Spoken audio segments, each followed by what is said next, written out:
Salut à tous, j'espère que vous allez bien, c'est Romain et on se retrouve aujourd'hui pour faire un point sur l'actu PSG qui a repris avec une excellente nouvelle concernant Messi et son avenir. Il n'a pas attendu la fin de la Coupe du Monde pour délibérer et donner son accord pour une prolongation à Paris. Alors installez-vous, on va parler de tout ça dans cette vidéo. Avant que la vidéo commence, petit placement de produit pour le site ZoFoot où vous trouverez des maillots d'excellente qualité, non officiels mais à un très bon prix avec souvent des réductions sur les lots que vous retrouverez en description avec mon code promo qui vous offre 10% sur votre commande. Il y a des maillots de toutes les équipes avec n'importe quel flocage ou badge disponible, vous pouvez l'assortir avec le short qui va avec ou un survêtement. Et en période de Coupe du Monde, c'est valable aussi pour les sélections nationales. Au niveau de la taille, je vous conseille de prendre un peu au-dessus de vos habitudes. Ça taille petit, mais il y en a pour tout le monde. Il y a aussi de la NBA et de la Formule 1. Si ça vous intéresse, tout est en description. Comptez 3 petites semaines pour la livraison qui est gratuite à partir de 79 € d'achat, ce qui équivaut à 3 maillots achetés. Évidemment, les coutures sont excellentes et les flocages résistants si on ne les lave pas à 60 degrés, évidemment. N'hésitez pas à aller y faire un tour et pourquoi pas vos achats.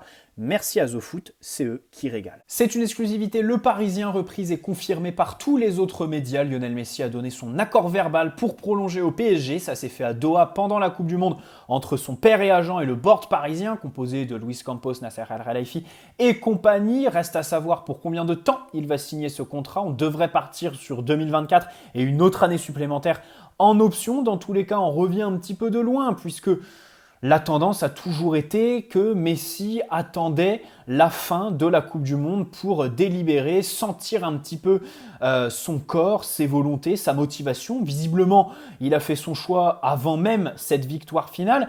Et surtout, au tout début de la Coupe du Monde, souvenez-vous, on annonçait simplement une non-prolongation et un départ pour l'Inter Miami. Au final, aujourd'hui, on apprend qu'il a juste entendu les arguments de David Beckham et de l'Inter Miami poliment, sans évidemment les concrétiser et y répondre favorablement. Donc ça fait plaisir, comme d'habitude aussi. Le FC Barcelone était associé, ça parlait d'un énième levier impossible à lever puisque aujourd'hui personne ne peut s'aligner sur le contrat qu'on lui propose financièrement et puis surtout à ses yeux. Kylian Mbappé a prolongé, ça a été une bonne nouvelle à ses yeux en mai dernier, voilà. Et puis il sait très bien qu'au niveau européen, pour aller rechercher une Ligue des Champions, comme je disais dans ma dernière vidéo, aujourd'hui t'es Messi, t'as 35 ans, tu viens de terminer le jeu complètement, t'as gagné la Coupe du Monde, t'as tout gagné. Mais la petite tâche, si on devait en trouver une, et c'est vraiment un grand mot que de dire petite tâche sur ces dernières années pour lui, ce sont clairement toutes les humiliations en Ligue des Champions, le 8-2 et tout ça. Même avec nous contre le Real, il loupe un penalty au match aller, on ne l'oublie pas, et au retour, il s'efface complètement. Donc, pour bien terminer, ce serait évidemment aller chercher une Ligue des Champions. Il y a aussi le record du meilleur buteur de l'histoire de la compétition. Je crois qu'il est à 11 buts de Cristiano Ronaldo. Donc bon, s'il reste une saison de plus qu'on se qualifie contre le Bayern, normalement, il devrait le battre et aller le chercher. Là, il aurait complètement terminé la comparaison. En plus, s'il remporte une autre Ligue des Champions, il serait à 5-5 avec Ronaldo au niveau du nombre remporté de cette compétition. Bref, dans tous les cas, pour lui, il y a de quoi se motiver. Voilà. Il lui manque aussi la Coupe du Monde, la Coupe de France, pardon, à son palmarès. Et oui, puisque l'année dernière, on l'a laissé passer, on s'en souvient tous, l'élimination contre Nice au tir au but, c'était en janvier. Bref, dans tous les cas, c'est le meilleur joueur de tous les temps. Sur le papier, on ne peut que se réjouir de cette prolongation, surtout au vu de sa première partie de saison. Il a 35 ans, mais il affiche un niveau de jeu qui est absolument extraordinaire. Des statistiques, il fait marquer, briller ses coéquipiers. Aussi, il a une humilité incroyable. Moi, c'est ce que je note depuis son arrivée. Il n'a pas fait de bruit, il n'y a pas eu de problème avec lui. Il aurait pu très bien s'immiscer dans l'histoire du penalty gate en août dernier. Au final, on ne l'a pas du tout entendu. Normalement, il s'entend avec tout le monde. Alors, bien sûr, Luis Campos a viré tous ses lieutenants, Di Maria et surtout Leandro Paredes. Donc, il a été un petit peu obligé de s'ouvrir au vestiaire et c'est pour ça aussi que cette année, il se sent peut-être mieux. À noter, sa famille, ses enfants parlent bien français. Ils sont heureux, donc ça, bien sûr, c'est à prendre en compte dans ce genre de dossier. Et puis, sur le terrain, voilà, il y a les statistiques. Le match aller qu'il fait contre le Benfica, par exemple, pour cette saison, sa capacité à trouver des angles de passe absolument incroyables. Pendant la Coupe du Monde, par exemple, la passe décisive qu'il fait, je crois, en quart contre les Pays-Bas, elle est exceptionnelle, somptueuse. Mais nous, en tant que Parisiens et les Barcelonais encore plus, on sait très bien que c'est son quotidien, hein, Messi, de trouver des passes sans lever la tête, avec voilà, un pied soyeux, un pied gauche absolument extraordinaire pour faire croquer évidemment ses partenaires. Aussi les qualités de finition, bien évidemment. Moi, ce que je retiens, c'est surtout sa capacité à tirer de loin, sans élan, et envoyer un gros missile bien sous la barre et qui fusille les filets. Alors, de souvenirs, bon, il y a celui qui met contre nous en Ligue des Champions en 2021 avec le Barça, mais aussi contre 3, je crois. Il en a mis un beau comme ça. Il y a Anderlecht aussi l'année dernière. Ça, c'est des gestes qui sont absolument extraordinaires. Tu vois ce que je veux dire? Quand il a le ballon, bien évidemment, il est encore capable d'éliminer, de le conserver. On l'a vu sur son action fameuse contre la Croatie en demi-finale de cette Coupe du Monde. Et au PSG, il l'a remontré cette saison, parce que l'année dernière, tout ça, c'était quand même quelque chose qu'il avait perdu. Évidemment, ce niveau de jeu, il est bien aidé par une débauche d'énergie qui n'est pas extraordinaire, quoi, pas très énergivore. En gros, il ne court pas. Et c'est là qu'arrivent un petit peu les bémols, parce que il y en a quand même un petit peu. Hein. Moi, Messi, je l'adore, je pense très sincèrement que depuis dimanche soir, il n'y a plus aucun débat possible avec Ronaldo et pour le titre du meilleur joueur de tous les temps, tout simplement dans ce sport. C'est lui, voilà, pour moi c'est quelqu'un qui est divin en fait. Et bien évidemment, depuis qu'il est au PSG, tout n'a pas été parfait. Il y a eu la première saison et il y a surtout les grands matchs. Voilà. Il y a le fait qu'on joue avec Mbappé et Messi qui ne défendent pas. Mbappé a été, je crois, le joueur de la Coupe du Monde qui a fait le moins d'actions défensives. Bon, Messi, je pense qu'il ne doit pas être très loin derrière lui. La Ligue des Champions n'est pas la Coupe du Monde. Voilà, j'ai vu Bruno Genesio qui a dit oui, moi cette Coupe du Monde, j'ai quand même pas été gâté tactiquement. On a surtout vu des équipes qui étaient en place derrière et qui jouaient en contre-attaque, mais pas de pressing, d'intensité, tout ça. C'est assez vrai, ça caractérise aussi le foot en sélection. Peut-être que tu n'as pas le temps de mettre en place du pressing à la Guardiola quand tu es à la tête d'une sélection. Surtout pour cette Coupe du Monde où tu n'as même pas eu de préparation. Voilà, il y a eu 10 jours entre la fin du foot en club et le coup d'envoi donc, du tournoi. La Coupe du Monde, c'est aussi bien sûr les émotions. Le PSG n'est pas l'Argentine. Est-ce que Messi va être motivé avec le PSG comme il l'est avec l'Argentine? La réponse est évidemment non à cette question, même si bien sûr il peut afficher voilà, le niveau qu'il a montré en Coupe du Monde. En Ligue des Champions, c'est vraiment pas pareil. Je dis pas que la Ligue des Champions, c'est plus difficile que la Coupe du Monde. Simplement, les deux se distinguent. La Coupe du Monde, ce sont les émotions. Il n'y a pas de statut. En revanche, en Ligue des Champions, la logique du foot est très souvent respectée. Voilà. Et c'est surtout l'intensité, cette compétition. C'est vraiment c'est le paroxysme de la concentration sur 90 minutes où il ne faut pas faire d'erreur, où il faut se battre les uns pour les autres absolument complètement. Tu vois ce que je veux dire ? Donc j'ai mis quelques réserves là-dessus. C'est pour ça que moi, la prolongation, j'aurais attendu la double confrontation contre le Bayern. Ensuite, bien sûr, avec Mbappé, ça fait 2 joueurs qui ne défendent pas dans l'équipe, donc ça, c'est un petit peu compliqué. Et sur son côté droit, il y a Hakimi qui doit être mis en valeur. Il fait encore une fois une très très grosse Coupe du Monde avec le Maroc, Achraf. Il revient en même temps que Mbappé à l'entraînement, donc ça c'est cool, on est content.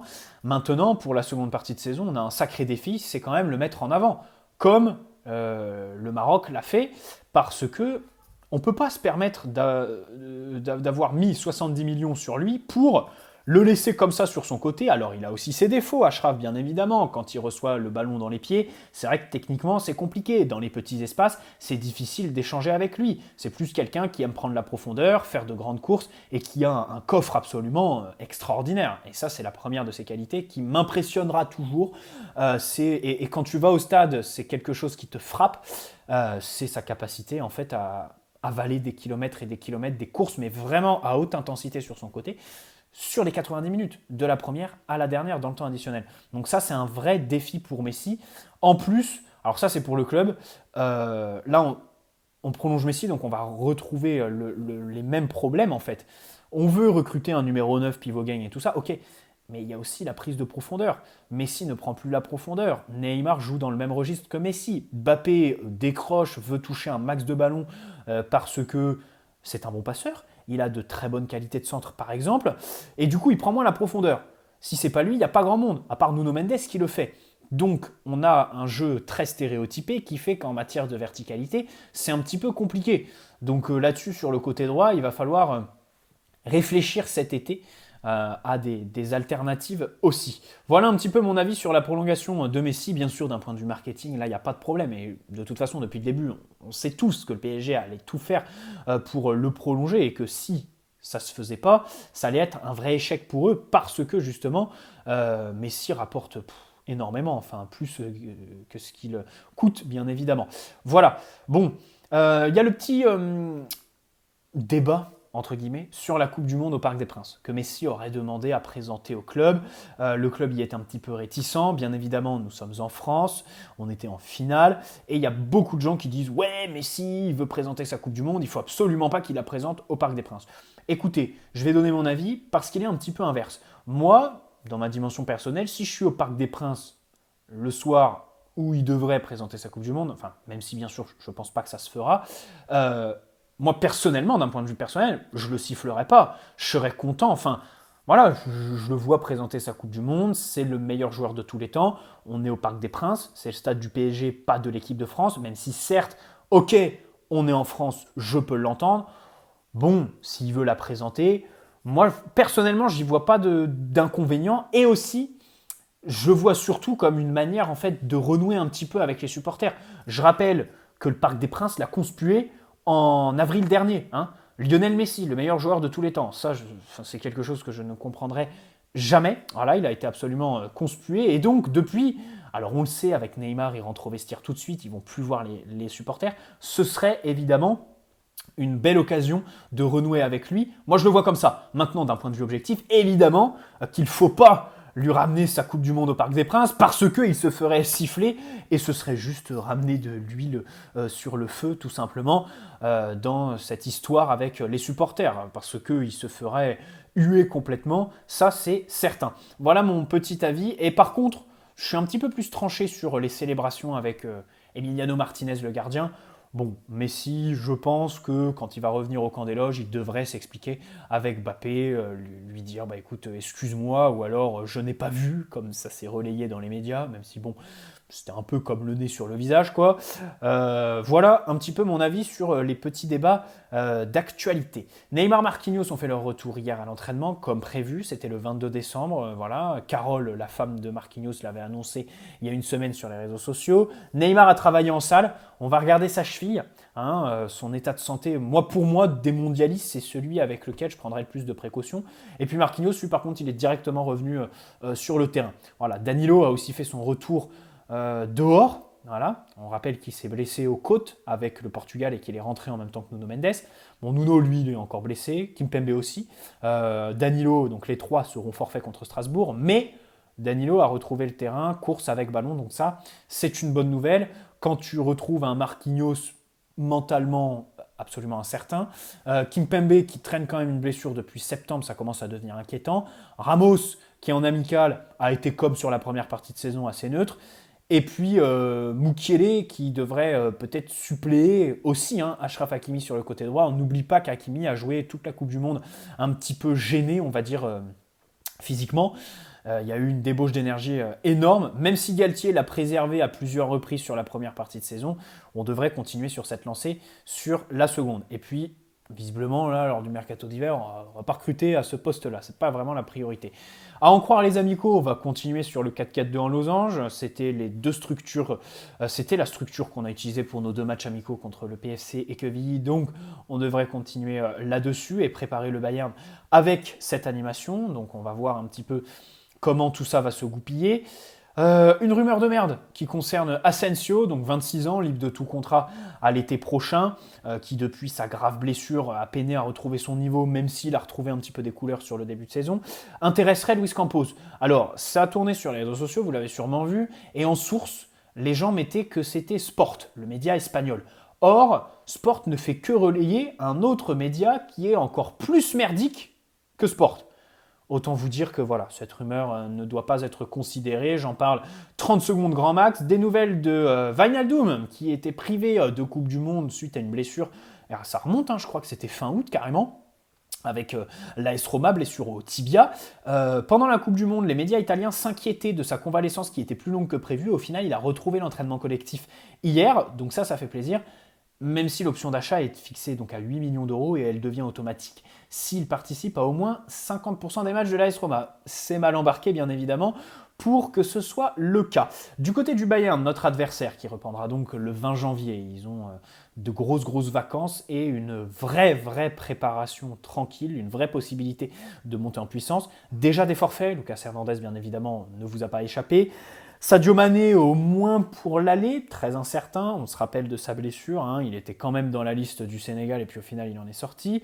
Et puis Neuer, qui s'est blessé pendant la Coupe du Monde, ça s'est passé inaperçu, il s'est pété la jambe au ski. Je tiens à signaler qu'en NBA et même dans le foot, c'est stipulé parfois dans les contrats, donc juridiquement traduit, que les footballeurs n'ont pas à faire ce genre de sport. Le ski est parfois cité, sport un petit peu extrême, dangereux.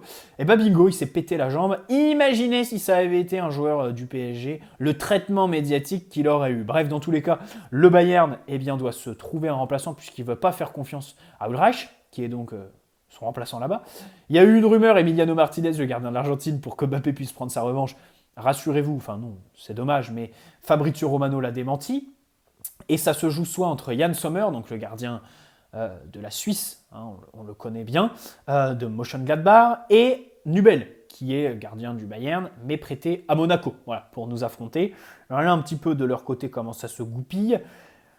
Et puis voilà pour cette vidéo sur l'actu parisienne. On a hâte évidemment, hein, encore 5 jours à tenir, même si ça va passer vite avec les fêtes de Noël. Je vous en souhaite des excellentes bien évidemment. Mercredi, on va retrouver notre PSG et puis le 1er janvier, on pourra un petit peu décuver notre gueule de bois du Nouvel An avec un très joli Lens PSG. Je peux vous dire que hier, j'ai regardé City-Liverpool, la victoire 3-2 de City avec Haaland qui a pris 9 minutes pour retrouver le chemin du filet. J'ai vraiment hâte de ce Lens PSG qui s'annonce palpitant parce que, pour moi, en matière d'opposition de style, c'est le match vraiment très intéressant dans cette Ligue 1, quoi. Parce que, bon, Lorient était dauphin, on les a affrontés début novembre, on a gagné, on a peiné, mais bon, c'est une équipe surprise. Marseille, c'est le classico, ok, mais on a quand même l'habitude qu'à chaque fois, ils se dégonflent complètement contre nous. Ça a encore été le cas, même si on a gagné que 1-0, ils n'ont quasi pas tiré au but, quasi pas d'occasion franche. Lyon, bon, ils sont un peu paumés, là, on ne sait pas trop ce qu'ils foutent. D'ailleurs, ils ont enfin été vendus à l'américain, là, je crois. Et Lens, c'est un petit peu les seuls qui, à chaque fois, ne se dégonflent pas avec Rennes. Je dirais Lens et Rennes. Rennes qu'on affrontera d'ailleurs le 15 janvier. Donc on a quand même un calendrier assez intéressant, hein, le Rennes de Pep Genesio. D'ici là, prenez soin de vous. Bonne soirée à tous. Et puis, on se dit à très vite. Pour parler mercato, je pense que je vais faire une vidéo sur la pépite croate. Je ne veux pas écorcher son nom, je crois que c'est Vuskovic. Laissez-moi du temps, il faut bien évidemment que je me renseigne sur lui. Hein. Je ne le connais pas comme vous, mais je vais bien me renseigner pour pouvoir vous faire une vidéo parce que ça fait quand même des mois qu'il est cité au PSG et que ça parle d'une offre de 10 millions pour un gamin de 15 ans. Ciao les amis, prenez soin de vous, bonne soirée.